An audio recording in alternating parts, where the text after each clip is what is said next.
Hey, good morning, Eastern Oregon, and welcome to the September 16th version of AM Live on EOA.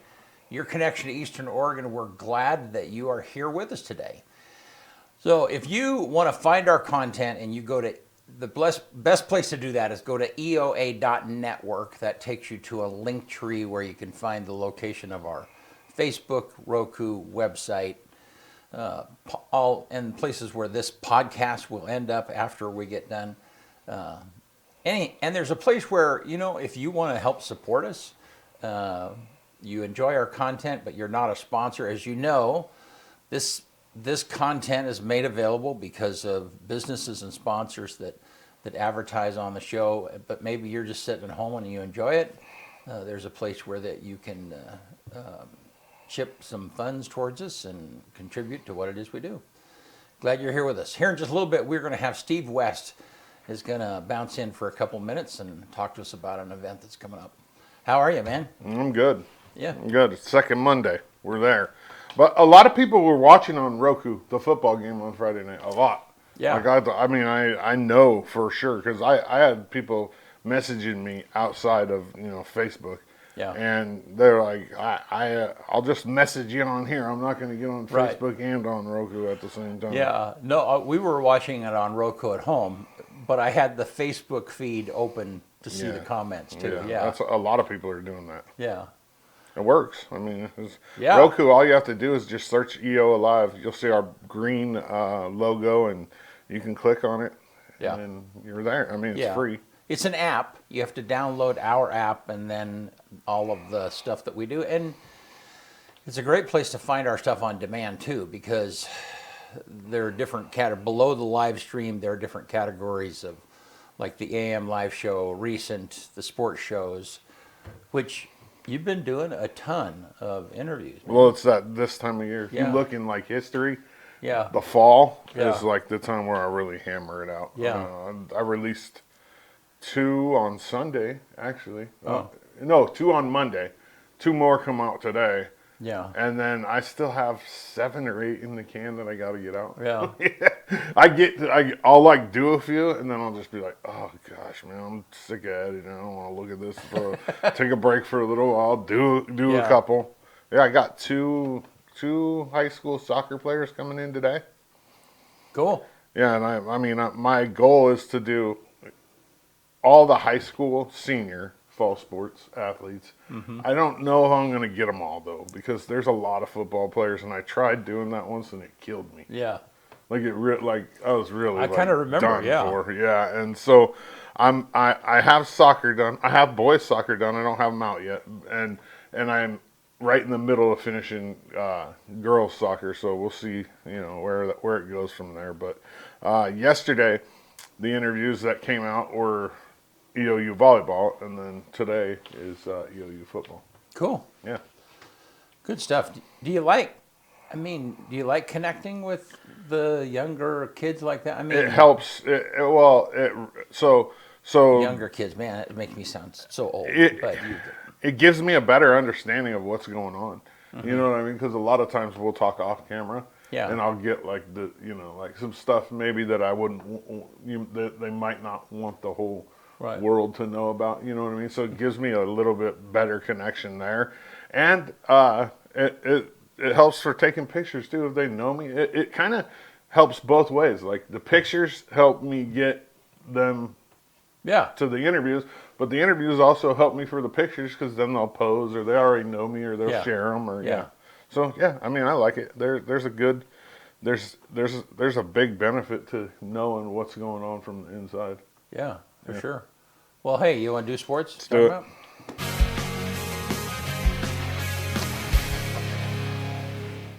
AM Sports Report brought to you by Hobby Habit. The Mini Slash 4x4 is a take-anywhere powerhouse that slips easily into a backpack and delivers all-day speed and fun in just about any environment. Get down to 411 First Street in LeGrand and get your hands on one of these. You won't be disappointed, I promise you. These things are cool. Hobby Habit in LeGrand, just for the fun of it. EOU football won their home opener 16-10 over Whitworth on Saturday. It was a good game. I mean, I'm not going to say they played great. They did what they had to win, 3 field goals. a touchdown. To win in the Frontier Conference, though, this team's going to have to do more. I mean, I'm going to tell you that right now. And offensively, 16 points is not going to win you a Frontier Conference game. And so we'll see what happens this Friday. This Saturday. They have a home game again, and it's against a Frontier Conference opponent, but from the other side, so it doesn't count as a conference game. Valley City State comes to town, which is a new team in the Frontier this year. Saturday at 1 p.m. up at Community Stadium. Get up there and support these guys. EOU volleyball got two huge CCC road wins. They went down to Ashland and beat number 19 Southern on Friday night, and then they turned around and they lost as many sets as they've lost all year on Saturday against OIT. It went to 5, and EOU ended up holding them off to go to 12-0. And I mean, they're the number one team in the country for a reason. They're legit. Kiana Mack was named CCC Attacker of the Week, which is strange for her because she's a middle, and she's usually getting Defender of the Week, but she had a ton of kills this weekend, so she was the Conference Attacker of the Week. And Kate Stidham, whose interview came out yesterday on EO Live, was named the CCC Setter of the Week this week. They're home this weekend.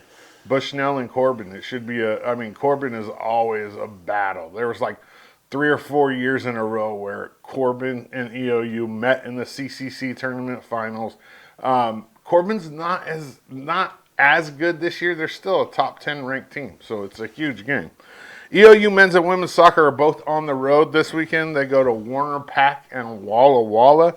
LHS volleyball went 2-1 over the weekend in Seaside. They host Nissa on Thursday at 6 p.m. up at the high school gym. LHS girls soccer goes to the Dalles tomorrow, while the boys go to Umatilla. And then finally, LHS football lost a heartbreaker to Umatilla 33-26 on Friday night. I don't have any pics of the game because obviously I was in the booth, but I'll give the cheerleaders and the band some love. I went down before the game and at halftime and took pictures. Took some pictures of the cheerleaders and the band. The band really impressed me. I'd never seen this LeGrand band with I think they swallowed a confidence pill or something. Like, it was crazy, man.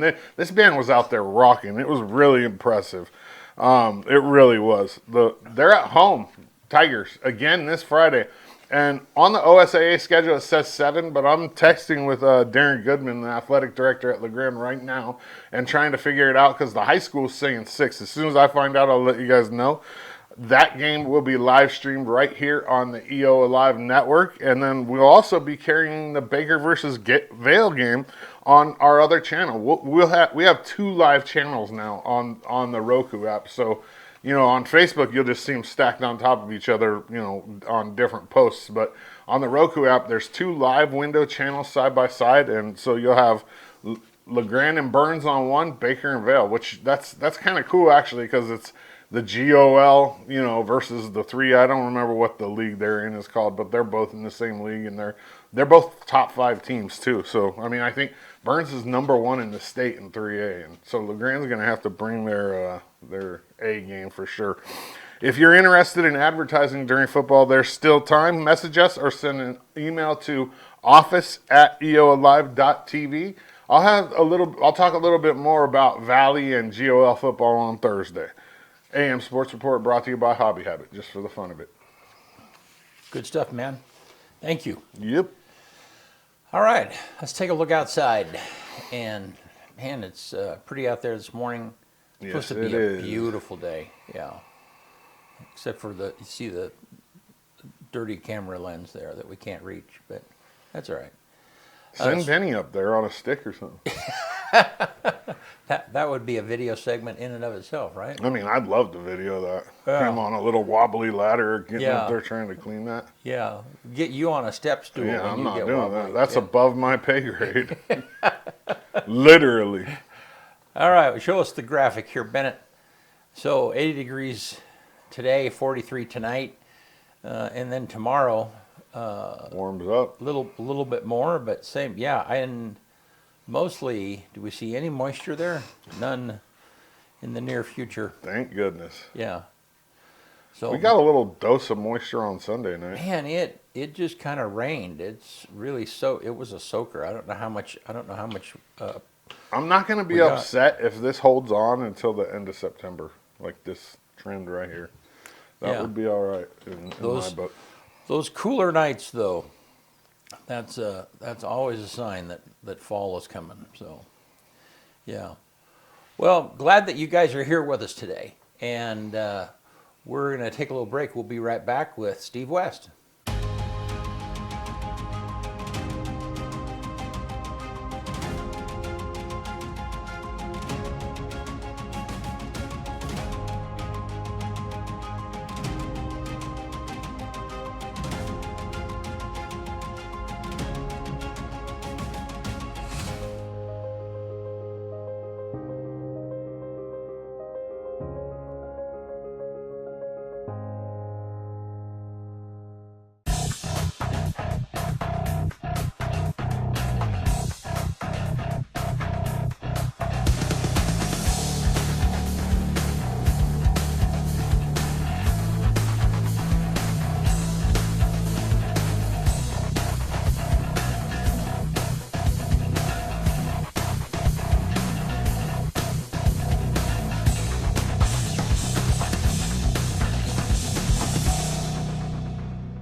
All right, we're back with Steve West, Steve's Outdoor Adventures. Steve and I have known each other for a few years now. A long time. Yeah. How are you, man? Good, good. Just busy year, busy season. Yeah. Hunting season's underway. Our seasons really start like in early to mid-August. Yeah. The hunting, we have the fishing clients in the field throughout the summer, but big game starts in August, like in the Northwest Territories, Alaska, the Yukon, Yeah. some of the western states. And then when you get into September, obviously we go to full scale. So like right now, we're really rolling right now. Yeah. So people know you from your TV series, Steve's Outdoor Adventures.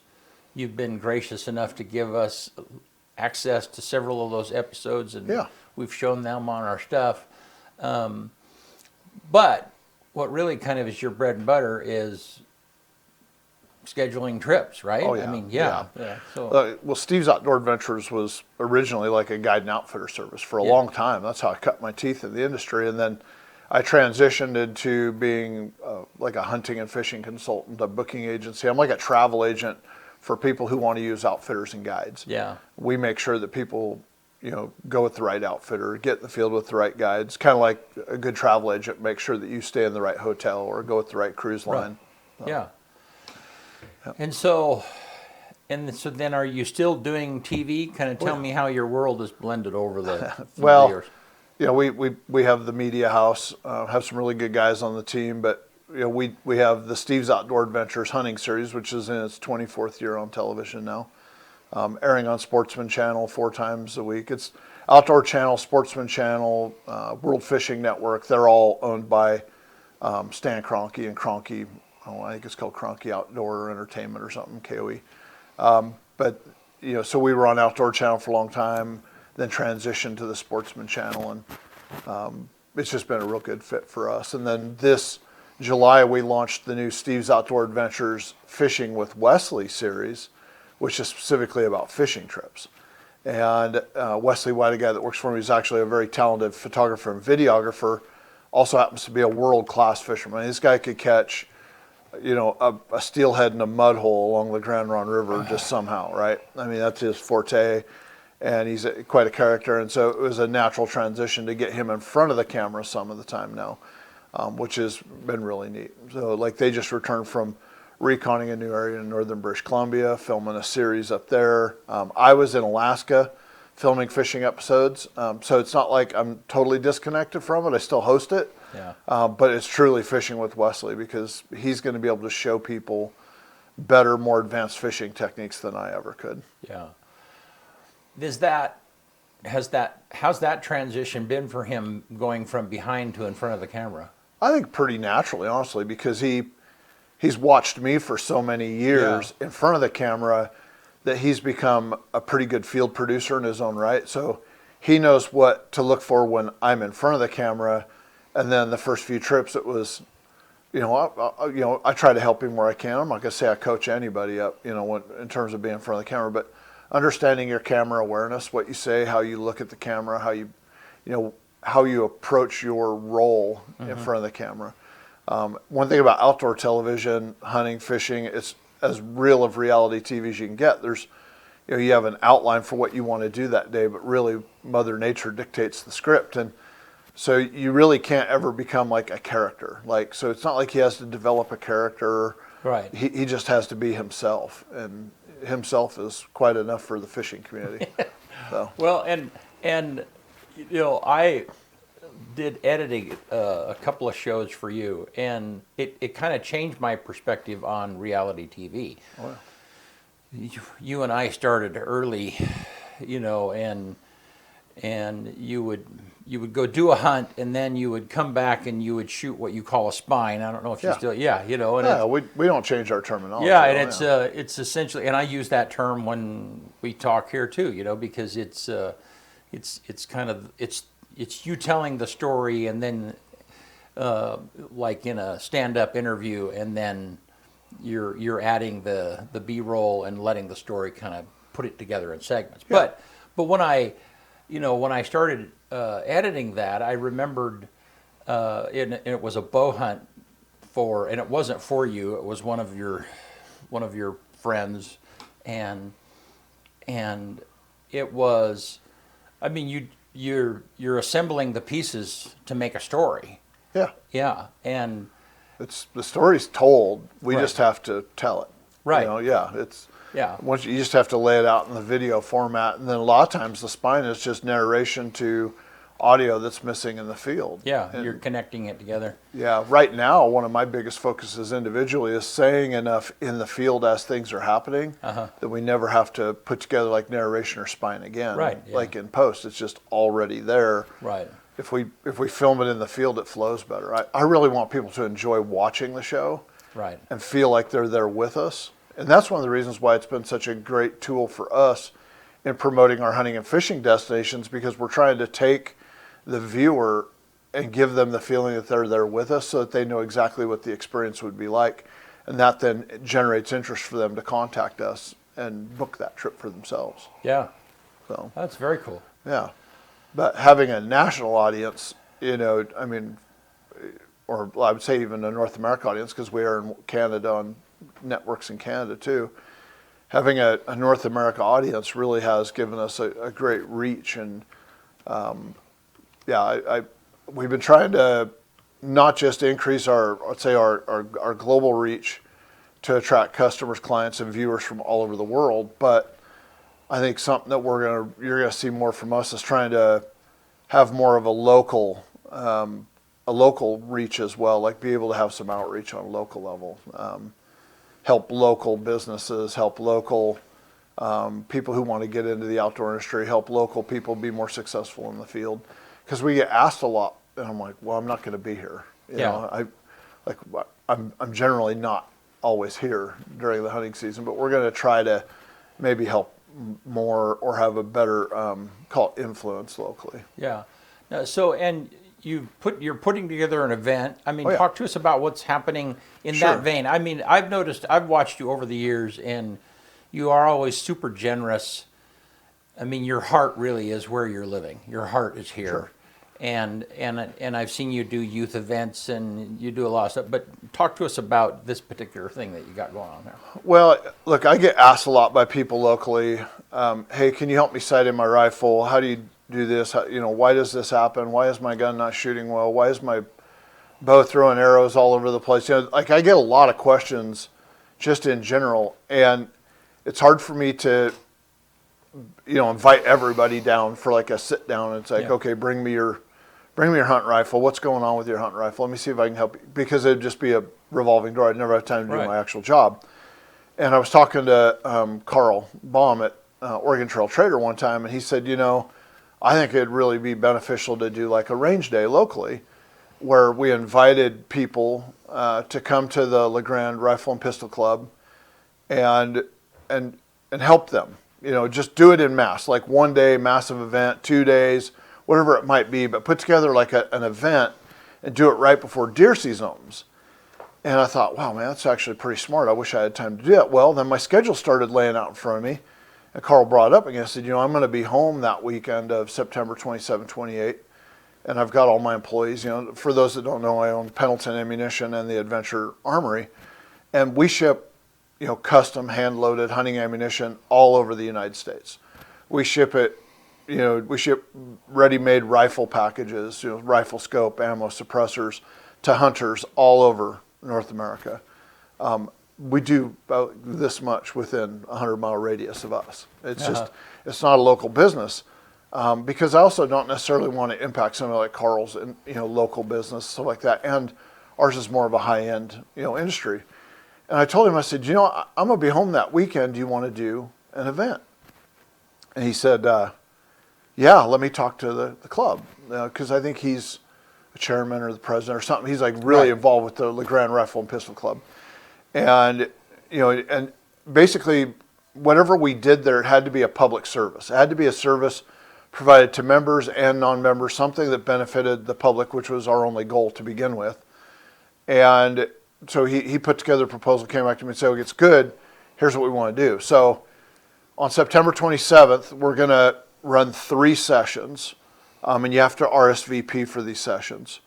The first session is 8 a.m. to 1 p.m. To noon. The second session is from 1 p.m. to 5 p.m. We're going to take a break from noon to 1. And then I'm going to do an after dark session from 6 to 8 p.m. called the thermal session. And what we'll do is people will RSVP. There's a limited number of openings for the morning, afternoon, and evening sessions. We can't have a free-for-all. This isn't something where we can just take 300 people at once. Mm-hmm. We're going to spread the people out over the course of the day. And then those who come in the morning session can come in. We'll help them properly sight in their rifle. We're going to have the Garmin chronographs there. We'll chronograph their ballistics, or the velocity of their ammunition. Make sure the rifle's shooting properly. If the gun's not shooting properly, we'll try to diagnose there's something wrong with the rifle, right? Or the torque settings on your rings and bases incorrect, or your action screws not torqued properly. Do you have contact between your stock and barrel? Do you need to be small? We're going to be able to do some small tweaks to the guns. They're back in the shop. We're going to do this at the 300-yard range, and there's a room there that we can put one of my team in there with a gun bench and the tools and everything to try to help people. No cost. This is free. We'll try to tweak your gun, tune it up, make it shoot better. Once again, we're going to collect the ballistic data. We've got a computer sitting right there. We're going to print out a ballistics chart for you. If you've got extra reticles in your scope, we're going to help you figure out, what's your zero, what yardage do the extra crosshairs fall in at, like a BDC reticle. I think that ballistic plex and the burriscopes, whatever it is, we're going to try and help you go into the field with that data so that you can be more efficient, more effective, more lethal. Mm-hmm. But we're going to do all this the weekend before deer season opens, which happens to be the #1 weekend for traffic at the rifle range. And there's already an event at the 100-yard range. So the rifle range on that weekend is going to be very busy. But ours at the 300-yard range, if you're RSVP'd, we'll let you through the gate. You'll be able to come in, sign in, and then tell us what you want to do. Now, addition to all that, I'm going to have 4 rifles, new rifle models set up for people to demo, free. Pendleton Ammo on site. You can shoot these new rifle models, look at new scope models, see things that you otherwise would never get a chance to do, right? I mean, it's the weekend before hunting season. You get to sit down behind something that you've never seen before, looked through before, and see some new scope technologies, see new rifle models, actually squeeze the trigger, get some shots in, shoot all 4 models. I don't care. It's about just like outreach, right? Come in, you can sight in your hunting rifle, get some ballistic data, then get your gun worked on free, go over to, field test these, new hunting rifles. I mean, just like an all-encompassing thing. Now, we're not providing food and beverage and all of that stuff, and you do have to bring your own hearing and eye protection. Mm-hmm. Obviously, we could never have 100 sets of eye protection laying around. But we are going to have all of these services available. Additionally, if your gun is broke and it can't be fixed on site, we're going to try and come up with a way to help. If your rings are bad or you got maybe your scope's got floating crosshairs or something in it. I mean, obviously Carl's got a lot of inventory and things like that. We're also going to have suppressors on the test guns. A lot of people don't know a lot about suppressors. A lot of people don't understand it's really easy to get a suppressor now. I mean, you can have a suppressor in under a week. Like it used to be a year. Then it was 9 months. It was getting better and better. Now the E-forms and the Silencer Shop kiosk, you might have a suppressor in 48 hours. I mean, wow. Yeah, it's amazing how some of those restrictions have relaxed to help hunters be better, not hurt our hearing. We're going to try and educate people on a one-on-one basis. I'll be there. All my employees that work in the ammo shop will be there that day. I may or may not have any of the Steve's Outdoor Adventures team there. Probably have a few photographers on site, just to shoot some photos and video of people having fun and participating in all-American activity at the rifle range on a weekend, right? So as the September 27 session fills up, then we'll talk about additional opportunities the following day or in the future. So we want to make sure we give everybody an opportunity to get out to the range with us and get properly tuned up for the hunting season. Cool. How do they RSVP for this? So they can call Carl Baum. Carl has a phone number that I completely forgot to get. It's a special cell phone line, but you can also call Oregon Trail Trader. I know that it's also posted. The details are posted on the LeGrand Rifle and Pistol Club page with that contact information. But yeah, it's going to be a very in-depth day. During those 2 4-hour sessions, we're going to give people a lot of attention, and we're going to try and make them far better prepared for opening day of deer season than they ever have been before. So then the thermal sessions will be fun. Anybody that doesn't know about thermal scopes, yeah. So we've really made a big industry out of taking rifles that are short barrel, putting suppressors on them, and putting the new Burris BTS 35 Gen 3 thermal scopes on them. They're way better than anything you've ever seen before, right? And we have them sighted in so you're like a laser beam to 300 yards. That's point blank. And we're going to set up steel plates before the thermal session, and everybody's going to get a chance to sit down behind a gun and actually shoot, like 50, 100, 200, 300, shoot these steel plates after dark with a rifle that's suppressed and outfitted with a thermal scope. Now, why, right? Well, look, in Oregon, it's a little known thing. In Oregon, it's illegal to hunt coyotes at night with a thermal. I'm like, honestly, it doesn't make any sense to me other than they're worried about people confusing them with wolves or something, But in a lot of the surrounding states, call it the rest of the free world, you can hunt you can hunt coyotes at night with a thermal scoped rifle. Yeah. And until you've done it, It's fun. Oh my goodness. I mean, I've done it in Oregon, but you didn't hear me say that. yeah. On a golf course, it was quite awesome, actually. Yeah. And, but there's another need for this. We have a lot of cattle producers in the valley, a lot of livestock, whether it's sheep, cattle, whatever. If you are protecting your livestock, you can run a thermal scoped rifle. But it has to be in defense of livestock, right? You have property. And, I urge everybody to reach out to your local law enforcement to verify that. But I have been told that it is completely legal, and I encourage anybody who's a livestock producer to go get a thermal scoped rifle. And because if you think that coyotes and other critters come out at night or during the day, you got to see what happens at night. They all come out at night. Yeah. I mean, and the reality is that it's the most effective way to watch over things. And remember, I mean, and I've said this a number of times, in this area, when you're east of Highway 97, the wolves are no longer federally protected out here, all right? We're in phase 3. 97. Right. Which one's Highway 97? From like Biggs Junction through like down to Bend and K Falls.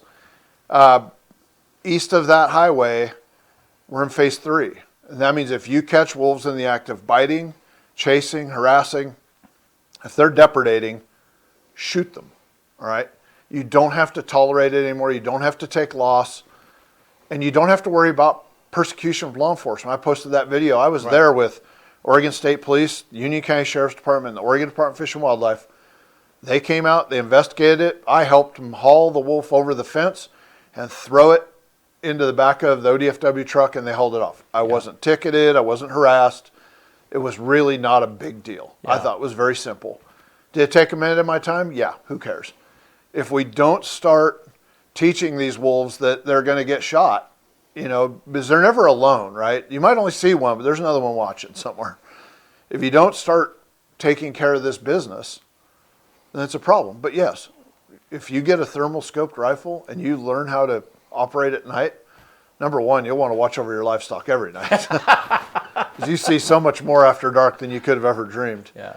But number two, you're going to eliminate some or all of the predation or depredation on your livestock, whether it's sheep or cattle or your working dogs. Getting out there at night could probably save you some loss, no doubt about it, and you'll have some fun while you're doing it. So, Now, how do the thermal scopes work? I mean, I've seen social media or videos where people are Yeah. shooting coyotes or yeah. at night. Yeah, I've got really good friends in like Colorado and Kansas, and Yeah. like I said, other free states that Yeah. aren't suppressing their hunters and conservation. But it basically is like the difference in heat, right? That's why like right after dark, the ground and the animals don't stand out a lot from each other because the ground is still hot. Now in the wintertime it's different because the ground's cold and the animals are always Right, warm, right. right? Like in the summertime, your trees are still warm. They'll glow white if you're on like the white hot setting. The trees are white, the animals are white. Yeah. The grass is white. It's not as clear cut, but if you go at like 1 o'clock in the morning, the ground is now cool, the trees are now cool, the animals are bright white. So it basically is like heat. It just distinguishes the difference in heat. In fact, if you look at an elk in like July, a bull elk that's got blood in his antlers will just be bright. But if you look at one in November, you can barely see the antlers at all. A lot of people get thermal scopes mixed up with night vision. It's not the Totally same thing. different. It's a completely different. Night vision involves light. Thermal Yeah. is using is picking up the radiation. Yeah, like your thermal scope won't pick up a green laser, but a night vision scope will pick up green laser. So, Interesting. yeah, big difference between the two. No Yeah. It's just a processor that Well, and- translates radiation into a thermogram. That's how. Yeah, but not only that, remember this, with a night vision, like night vision goggles, you might see 50 to 80 yards. With the thermal scope, I'll see miles. Yeah. I can see a mile at least. Yeah, and it sticks out too because it's it's a way different color. I use the white hot setting a lot instead of Yeah. like the red and blue settings. I like the white hot because the animals just. I'm colorblind, so Just pop out. Oh yeah, I love it. Interesting. Yeah, so I'm going to do a full session with those, and the people who RSVP for that will get a chance to shoot and field test and see exactly what thermals are, and we'll reinforce the regulations around the use of thermals in Oregon, but we'll also educate them on other states you can go to because other states around us, they welcome people coming with the thermals to do a little predator hunting. Though. So how do you keep the targets warm? How do you keep the They'll just stay warm. Yeah, they'll be fine. We'll be able to see them against the ground up there in late September. No matter how bad not gonna be Dodsey that wants dark. September to be 80 degrees to Yeah. the end, it inevitably it'll get cooler. And by that last weekend in September, I'm sure that by the time we go after dark, it'll be like 60 degrees, 55 degrees. The metal will hold some heat for a while. Yeah. Yeah, and we'll be able to see that's 'em. only 2 weeks away, like less than 2 weeks away. Yeah, it's coming up fast. Yeah. Yeah. It's but yeah, and those scopes are so clean. I can actually on paper, I can see the grid on paper, which in the Gen 1 thermals I couldn't. In the Gen 3 thermals, I can actually see the 1-inch paper grid. So seeing a plate downrange is nothing. Don't quote me on this, but Oregon, it must be you can protect your livestock Yeah.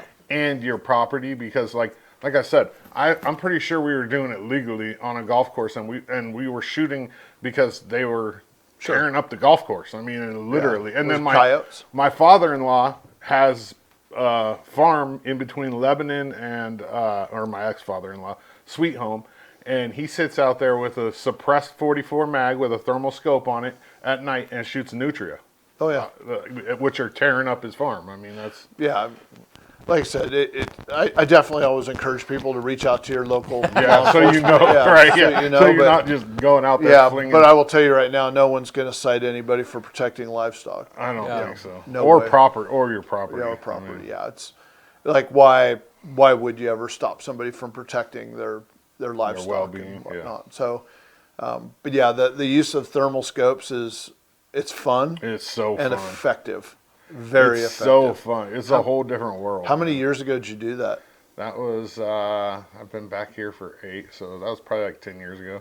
9 The years ago. technology between Has it 10 years ago changed and a lot? now will blow your mind. Yeah, I'm yeah, gonna it's have to check that it's out. it's incredible to be honest with you. Yeah. We had a lot of fun, dude. We literally sat on the porch of the clubhouse Yeah. with our bipod. Yeah. It was We're shooting wild. groups on paper with a thermal scope at 300 yards. That we have these like 3.5-inch diamonds on paper, and we're putting them in those diamonds with a thermal scope. That's how crazy. good the optics are. Do you think, Wild. is it, I mean, can you do that better with a thermal scope at night than you could with a day? I mean, with a regular scope? Well, we do them during the day. Right. I mean, yeah. So there's no necessarily accuracy advantage. It's just that, although stuff just pops out. I mean, Yeah, you can use them during the day. Yeah. It's like, but it's just more fun at night. Yeah. So, I know some people do use them during the day because it still picks up the heat. Yeah. Sometimes something might be kind of camouflaged down there, and you're just running across, and whoa, Yeah, you know what I mean? Oh, Yeah. there is something down there. Yeah. yeah, you could. I mean, I don't have a thermal pair of binoculars, but I know people that down yeah. in Mexico when they're hunting Sonora, guides will run thermal binoculars down there to see animals on heavy cover, Yep. and it's very effective. I don't think it's legal in Oregon to run thermals literally at all. Really? Yeah, I mean, like at all. I don't I think. mean, it kind of does give you a little bit of a. Well, it definitely gives you an advantage. I Advantage. don't like the fact that they made the rule so that we couldn't hunt predators at night for sport, because it's a great conservation tool to be able to limit coyote numbers, and it just would have been good for for coyote control. Yeah. Yeah. In our state they also outlawed having like those coyote tournaments. Les Schwab used to have one, I did the one here in Oregon twice before they outlawed it. Yeah, I mean they outlawed having a tournament for like 2-man teams would go out and Yeah, see how many over a coyotes they weekend you would shoot get. as many coyotes as you can you had to stay great in the prize state. packages and everything. I mean, Crazy, yeah. And they made it, and they outlawed that. For what reason? Like, for what reason other than just anti-hunting, Right. anti-outdoor community, behavior from our game and fish I think they were department. trying to save the coyotes for the whoever gets to get up in the airplane and shoot them out of the airplane or the No, they helicopter. don't even do that here anymore. They used to out at my uncle's house all the Used to. time in a little prop airplane. Yeah. He'd get up there. Yeah, they used to. They don't anymore. And I mean, it's just, I don't know. Hopefully we get maybe some change in our state in the years moving forward. That's why I encourage the livestock producers to turn in all of their wolf. Like if you have a calf or a sheep or whatever, that's down and you suspect it's wolf predation, call the Turn it Oregon in. Department of Fish and Yeah. Wildlife, get them to come out and certify it, turn it in. Every time you see a wolf around, turn it in, call it in. Help them document how many wolves there are, and then if you get certified wolf loss, I sit on the Wolf Compensation Committee for Union County. Thanks, Matt Scarfo, for nominating me for that extra job duty. Great commissioner, by the way. I think there's too many cattle producers that are like, well, it's not worth our time, or, oh, we're not going to get anything. If you get them certified, go through the trouble of getting ODFW to come out and investigate it and write it up. If it is a wolf loss, they'll sign it off. Our local biologists are really good guys. And if it is a wolf loss, they'll document it. And then at the end of the year, fill out the paperwork, get it turned in on time. When we vote on it, I've never sat down in a room where we did not vote for and gavel in compensation for loss. We get money in the pool and we spend it, and we make sure that those people who take certified loss, we make sure they get compensated for it. But if you don't do anything, you're not going to get anything. Well, and did Oregon pass that law where, I can't remember if it passed or not, where the compensation is like 4 times what it has been because of the stress on the herd, and I mean some of those. No, I haven't heard that. But in fact, I think at the end of this year we lose in years past, I'll give you an example. I mean, this is getting kind of deep, but in years past, like I can say, like our cattle producer for like 20 years, hardly ever lost an animal. In fact, the only calf I could ever think of he locked itself in an old shed that was out there and died inside the Your shed. cattle producer, I mean, they use The your guy land. who leases Yeah. the Ponderosa, Yeah, right? yeah. We never lost anything. Then all of a sudden there's a year where he's like missing 8 calves at the end of the year. The next year he's missing like 4 calves at the end of the year. The carcasses are not found. If you're not out there like running down every last little carcass constantly, and I mean, it's hard on the mountain. It's not easy to find all these carcasses. You're Right. talking about a vast landscape. And at the end of the year, you have undocumented loss, right? Which is disappearance, you know. Before the wolves hit the landscape, the number was this big. After the wolves hit the landscape, it's this big. We felt like there should be some compensation for those producers because it's pretty obvious to us where the loss came from. We did an amazing, no, I shouldn't say amazing, but we didn't instantly just get aliens abducting our Right, cattle in the right. middle of the night, right? So as the wolves hit the landscape, the undocumented, unrecovered loss was higher. And so we've been able to have some form of compensation, not full, but there was some form of compensation for them. That ends at the end of this year, thanks to our wonderful state leadership. And it's just a shame. I mean, we live in a state that, I'm trying not to be political about things, but the leadership truly doesn't care about cattle producers, ranchers.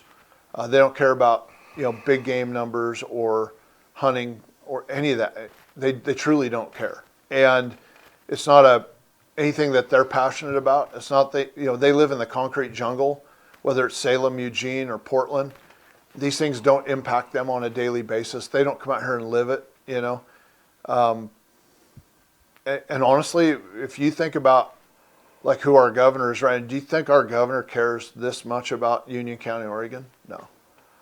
They don't care about Wallowa, Union, Baker. That's not where their votes come from. Yeah. And we need better leadership that considers the entire state and the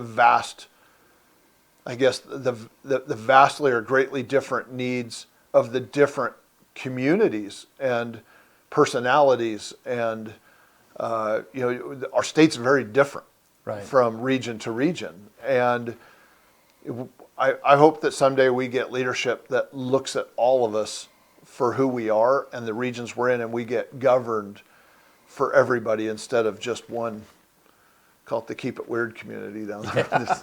So, Yeah, no, and I grew up in Wyoming and hunted my whole life and stuff, and when we moved here in '97, I was determined to, my son wanted to hunt, and so I kind of dove back into that activity, but it was only a few years before I figured out that the whole hunting thing was rigged from the standpoint of they were happy to take my money, they were happy to give me a spike tag, but the reality is that we all know that you very seldom see a spike, let alone harvest a spike, and so, and at the meantime, you're collecting this money, and Sure. and I figured out pretty quickly that they're using those funds of hunters to support a lot of their other activities, and I just didn't want to be a part of that. Yeah, ODFW's funds have to stay within the Oregon Department of Fish and Wildlife. All right, they can't move those funds around, Right. but maybe wildlife management that we don't support.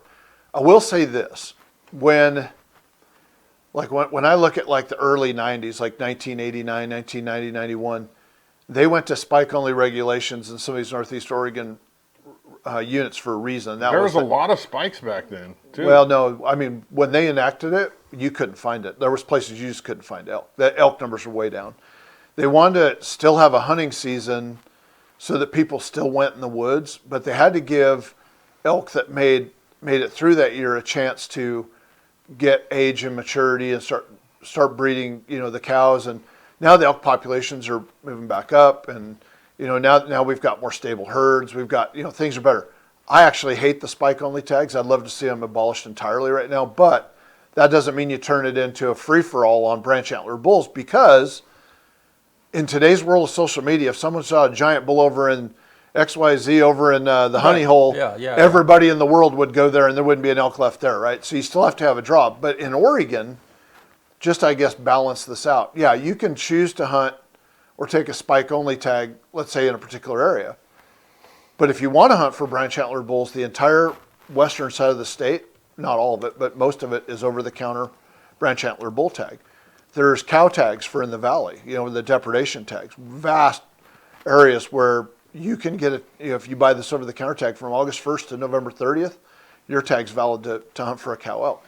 And the whole time you're doing those tags, you're accumulating preference points for, it takes like 4 years, 3 or 4 years to draw a Catherine Creek tag, branch antlered bull, 5 years to draw a Starkey tag, branch antlered bull. You can draw a tag to hunt the Minam Wilderness every year for a branch antlered bull in first or second season or archery season. There are a lot of hunting opportunities for those that peel back the layers of the onion and look at it. Mm-hmm. And we really do have an incredible hunting resource. Like I said, would I love to see spike only tags abolished entirely? Yes. I'd love to axe that program right now. I'd add some more cow tags to make up for those tags. I'd increase the number of branch antler bull tags and limited draw units by a bit. Maybe open up like a special muzzleloader season. There's lots of ideas that I would love. If somebody ever bothered to ask, I would literally type out for them what I thought would work. And I would love to see a 6-point restriction put on these limited draw units, or at least a 5-point restriction. And let these animals get age on them. Let them, but don't. We have elk dying of old age in the Mount Emily, Walla Walla, and Wenaha units. Old age. Well, that tells you got enough bulls. Let's, at least to me. Yeah. So, anyway, there's some tremendous hunting opportunities out there for people who pull back the layer of the onion and say, oh, I don't have to be upset that it takes me 20 plus years to draw a tag to hunt the Mount Emily unit. We're not the only state with units that are managed for super trophy quality. Yeah. All the states have have that. So, yeah. So one thing we've talked about quite a bit is with climate change, fall is later. Winter, snow is 2 weeks later. It seems like consistent. Yeah. And so, but the rutting season is still the same. Some years yes, some years no. Yeah, but in general, yeah. But the hunting seasons, they haven't changed at all. No. Yeah, and I don't think the hunting seasons are wrong. Partly because, I'll tell you what I've seen more and more. I see, this year, the last week in August, we saw bulls with cows that, last year, it was the 1st September. Seems like as your populations are bigger in some areas, not every area is benefited, the same as others. You have bulls that start gathering cows because cows will start coming into estrus in late August, but they'll come into second and third cycles clear into late October and into early November. And I've seen incredible rutting action in elk in the first week in November. Oh my God, did I wake up in September? What's going on here? And then I've also seen mule deer rutting in late October and into December. So I don't think there's a set, it's going to happen between this time and this time. Mm-hmm. Mother Nature spread herself out a little bit. So, has our deer population taken a dive because of cougars? Is that kind of no? Look, predation's one factor. Here's when people ask me about mule deer, I don't have a popular answer, and I'm going to get a middle finger from 100 people for saying this. Okay, the reality is that the answer is not something people want to talk about. All right, number one, mule deer have 4 enemies. All right, and remember this: habitat trumps most everything. Right? If you have great habitat, which we do not, you deer will do well. But white-tailed deer are an enemy of mule deer. Right? Mule deer are the softest species of big game animals I've ever been around. They're soft as baby poop. Honestly, everything impacts them. Funny enough, they'll come into town and live in your backyard, but if they are up on the mountain, they don't want anything to be around them. They spend all day thinking about where they're going to bed down that night. And then if something bumps them from their bed, they get nervous and upset. And then they just get displaced. Whitetail deer, not good for mule deer. If you want mule deer to get back, on your landscape, make sure you kill as many whitetail deer as the Game and Fish Department will let you. Pound them, get rid of them. I wish ODFW in our region would pick an area and give out like unlimited rifle whitetail tags and let us just obliterate whitetails. There's plenty of whitetails in America. It's the number one most hunted big game animal in North America. Why do we need them here? It's not a conservation thing for us anymore unless we're trying to save mule deer. Let's shoot the crap out of the whitetails. Number two, man, is this going to ever make Jake Sievert mad? But I truly believe that if you overgraze or you graze cattle in mule deer country, you displace mule deer. I'm not a big fan of excessive grazing, or I shouldn't even use the word excessive. I think mule deer will be around cattle, but they don't want to be around cattle. I want people to start looking at amending their grazing habits and policies. Once again, people are going to hate on me for saying that because we have a lot of great cattle producers locally. We graze cattle. We've scaled back our cattle grazing for a reason. I'm studying this. I'm watching a big study that's going on in Wyoming by a private group right now that has a lot of acreage, and a lot of what they're showing me leads me to cattle. When you have a bunch of cattle grazing on property, the mule deer is placed. They've got collars on a lot of things. The next couple of years will be very telling, but if that study comes out and gets released, a lot of cattle producers aren't happy with that data. What's the happy medium, right? I'm not saying stop grazing altogether. I'm just saying we have to come up with management strategies. Fire. We are so intolerant of fire. When a fire starts, everybody panics. Oh my God, there's going to be a fire. Trees are going to burn. It's the end of the world. Fire's natural, all right? We have been far too effective. Our firefighting resources over the last 50 years have gotten so good. When we think it's out of control, it's out of control because we've been suppressing fire too well for too long, and the landscape is paying for it. Remember I said habitat trumps all? Mm-hmm. Let it burn. If it's in a roadless area and it's not impacting homes and lives and infrastructure and whatnot and travel corridors, let it burn. Fire's natural. Mother Nature cleanses herself. Let the landscape burn. Let it come back on its own. My God, if we don't start becoming more fire tolerant and understanding that there is a firefighting, like we've heard people talk about like the military industrial complex. Mm-hmm. The wildfire industrial complex is pretty massive. We have fires burning in places and they're like, put the bombers on. Yeah, $25,000 a run. Let's burn up piles of money, and resources, dropping retardant on a fire that we should let burn. Mm-hmm. Go way out in front of these fires and put in some containment lines, sure. But let these things burn. Let them cleanse the forest because we have too much dangerous fuel on the landscapes across the West. And there's millions and millions and millions more in acres that haven't burned for decades because we've become fire intolerant. Okay? And then the final one is, I think we have too many elk. I think we have too many elk in places, and elk and mule deer don't coexist as nice as everybody likes to think they do. And as sportsmen, we're greedy. I'm greedy. I want maximum numbers of elk. I want all my mule deer back.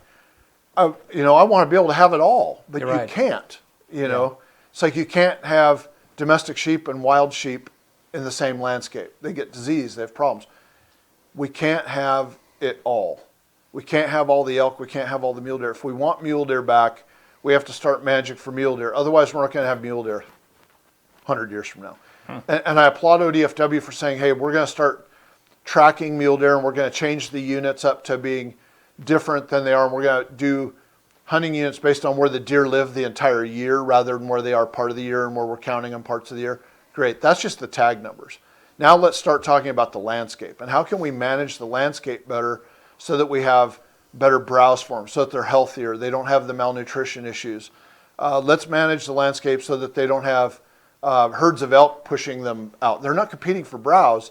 They just don't want to be around them. Mm-hmm. Once again, it's weird to me because they'll come into town and lay in your backyard and eat your flowers. Right. They'll watch you garden as they walk by on the sidewalk, but when they're up on the mountain, they don't want anything around them. Town deer are like desensitized somehow, but up on the mountain, they don't want anything around them. And I feel like if we want mule deer back someday, we're going to have to start managing certain landscapes specifically for mule deer.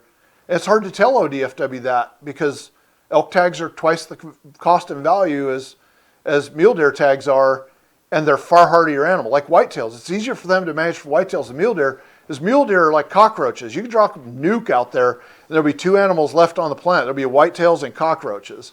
They're just tolerant. They're strong species.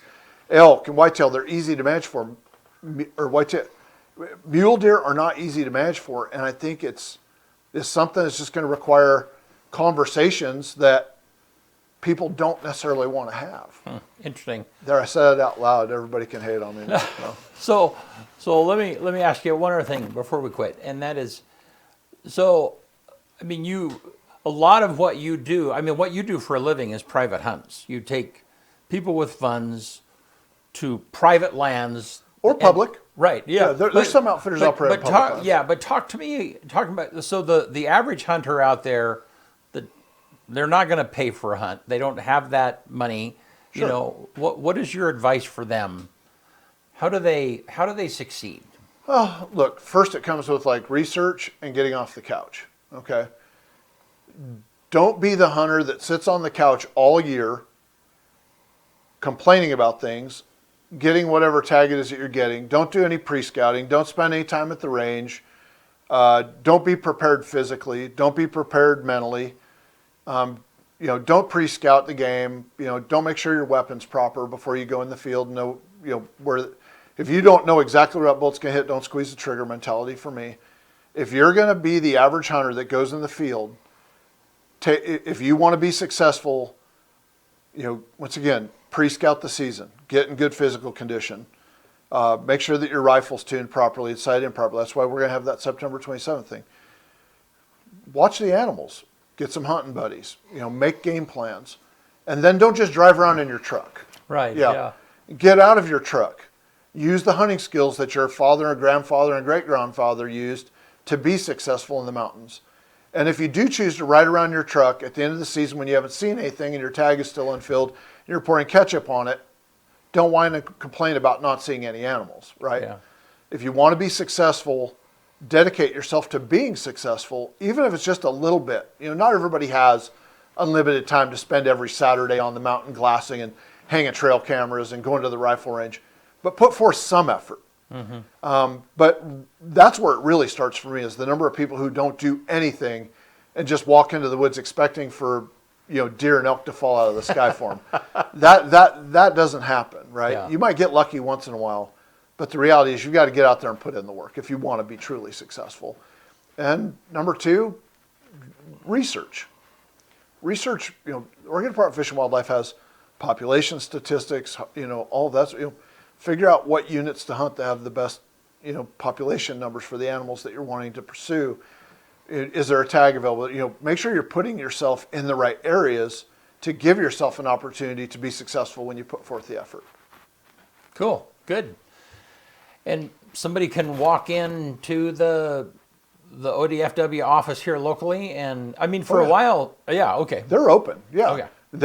They're a state of Oregon, state employees. There's somebody at the front counter all the time. I'm not saying a biologist is always there. Right. They have field work. Yeah. But you can go there and speak to somebody and ask questions, and they'll do their best to answer that question properly. Yeah. Cool. And they're on the corner of Geckler and 20th, right? Is that what that? I think that's 20th. Yeah, they're just right on the edge of Geckler. Yeah. Yeah. No, good people down there. Honestly, we have really good people here on the local level. Well, Steve, thanks so You bet. much for coming, and yeah, it's always a great conversation. Well, sometimes it's an uncomfortable conversation to have with, when we talk about things that maybe aren't necessarily a popular topic, but I hope all the good popular stuff outweighs the unpopular stuff. at the Well, end of the day. I mean, clearly you have a lot of knowledge and experience, certainly an opinion. Oh, Which, yeah. but it's an informed opinion, so I really appreciate it. So We do our best. So, Yeah. and once again, September 27th, I really want people to turn out for that. But remember, it has to be RSVP'd. Get a hold of Carl down at Oregon Trail Trader and RSVP your spot in either the morning, afternoon, or the evening session, depending on what you're wanting to and do. the public, unfortunately, it's not an event public can just show up to, right, and watch. No, it's behind gates. Yeah, okay. Yeah. All right. And I'll go into this on Facebook later. I'll go into the comments and I'll put Yeah. that phone number for Carl in there.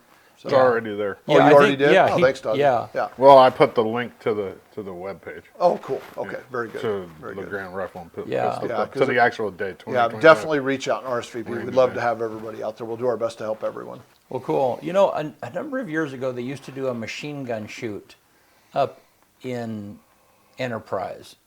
I heard about it, but I never went to. Oh man, it was the most amazing thing. I mean, I don't know if we could ever get something like that going, but it was just it was, I mean, of course, the people brought their machine guns that have the correct certification to get that and stuff, but still, the public could come and they would watch, and you could pay $20 and shoot an Uzi, and I mean, it was a very cool thing. So anyhow, all right, man. Hey, you want to get us out of here? Let's do it. On this day, September 16th, 1858, the first overland mail in California. 1869, golf's first recorded hole-in-one is scored by Tom Morris at Prestwick's 8th hole in Scotland. 1920, the Wall Street bombing occurs at 12:01 when a horse-drawn wagon explodes on Wall Street, killing 38 and injuring 143. Could you imagine it being 1920? Like, think about the 20s, right? Yeah. And a horse-drawn wagon just rolls up and blows up. Like, you're like, what the? 1920. Good. That was a roadside bombing. 1920 on IED. Wall Street. Yeah. IED. What the? 2021, 1920. researchers announced the discovery of bone tools at the Contrabandiers Cave in Morocco, dating between 120,000 and 90,000. That doesn't make any sense, but 120,000-year-old bone tools found in Morocco.